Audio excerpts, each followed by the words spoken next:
Olá pessoal, na aula de hoje nós vamos fazer uma pequena introdução sobre a Segunda Guerra Mundial. Lembrando que, para que a gente entenda sobre a origem da Segunda Guerra Mundial, precisamos voltar na Primeira Guerra Mundial. Porque ali, durante o Tratado de Versalhes, no ano de 1919, é que foram lançadas as sementes que vão provocar a Segunda Guerra Mundial. Porque o Tratado de Versalhes vai trazer o que a gente chama de revanchismo alemão. Ou seja, de acordo com o Tratado de Versalhes, a Alemanha foi considerada a principal responsável pela Primeira Guerra Mundial. E além de ser a responsável, ela tinha que pagar altas indenizações, ela tinha que perder as suas colônias na África. Os alemães foram proibidos, por exemplo, de ter uma marinha de guerra, uma força aérea de guerra, e limitou-se aí, ou foi exigido que se limitasse a um exército de 100 mil soldados. Então, isso tudo gera o que a gente chama de revanchismo alemão.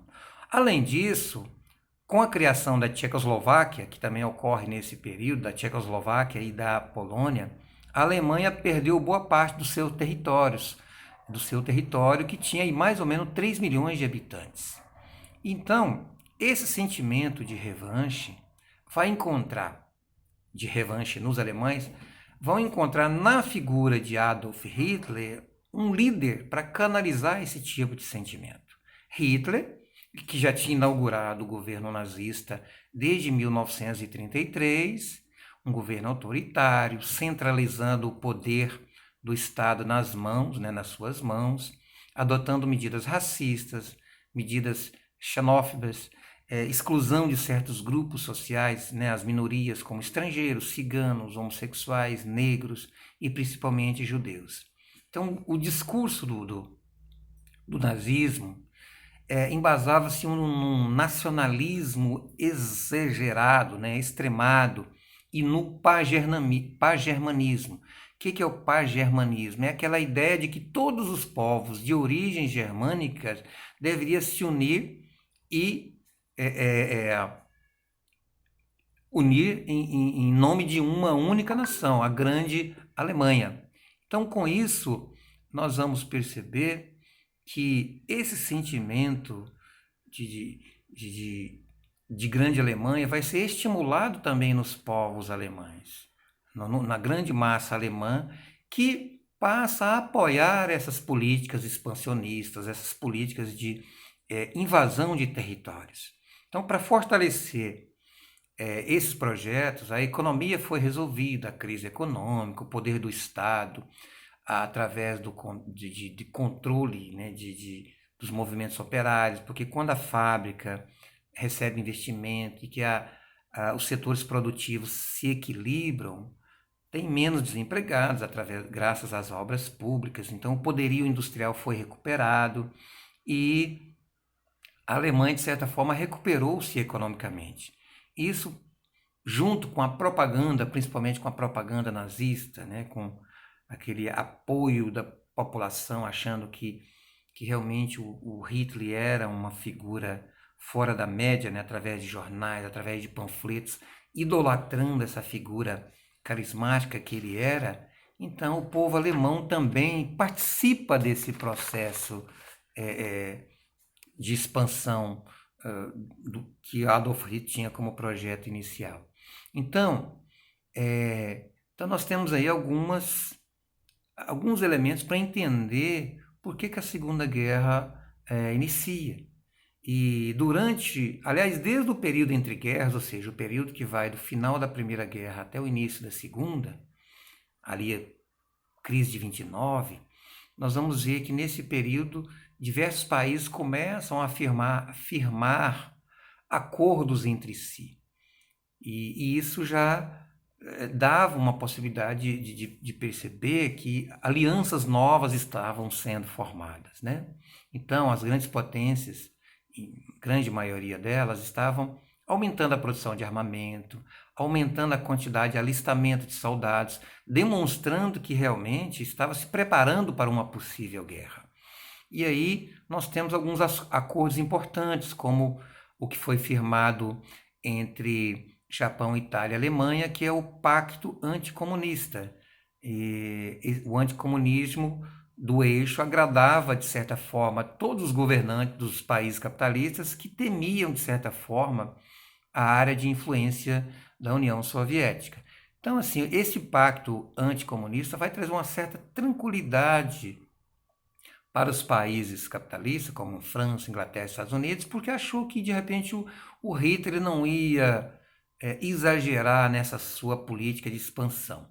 Bom, só que eles estavam enganados, né? Realmente, o expansionismo alemão foi algo realmente muito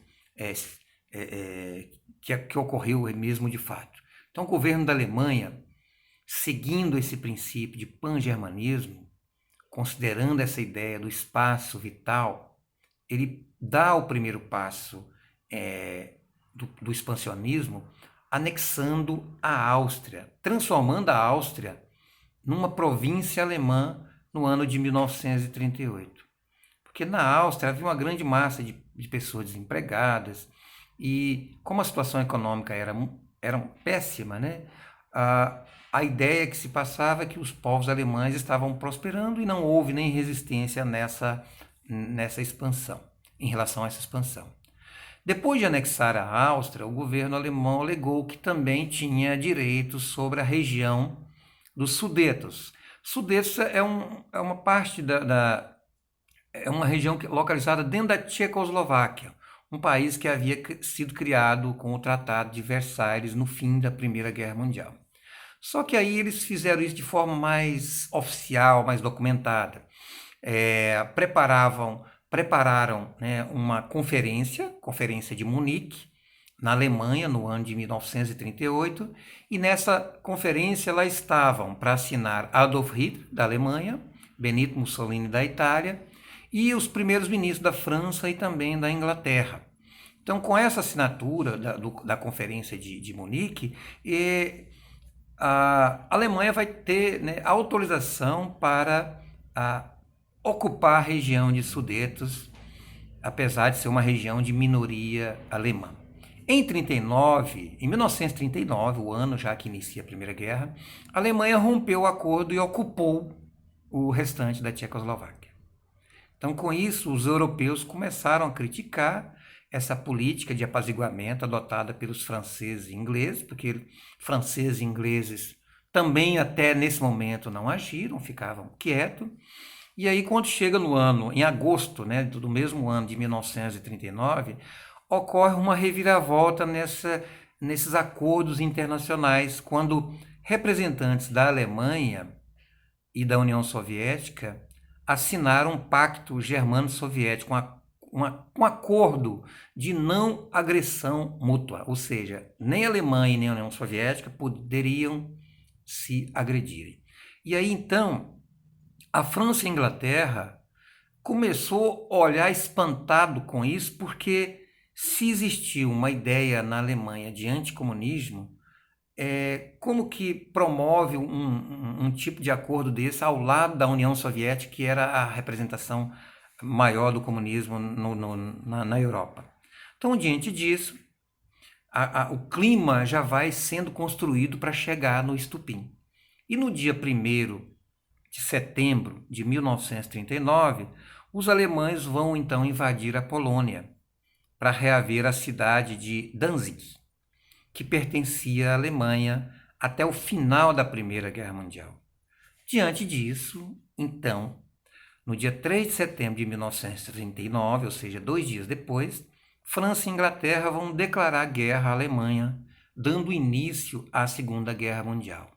Então entenda que isso é uma introdução para a gente entender sobre os motivos que provocaram a Segunda Guerra Mundial. Na próxima aula, nós vamos fazer uma lista de exercícios para que vocês envolvam com o conteúdo, para que a gente possa dar prosseguimento a esse tema, a esse assunto. Ok, pessoal? Capriche aí.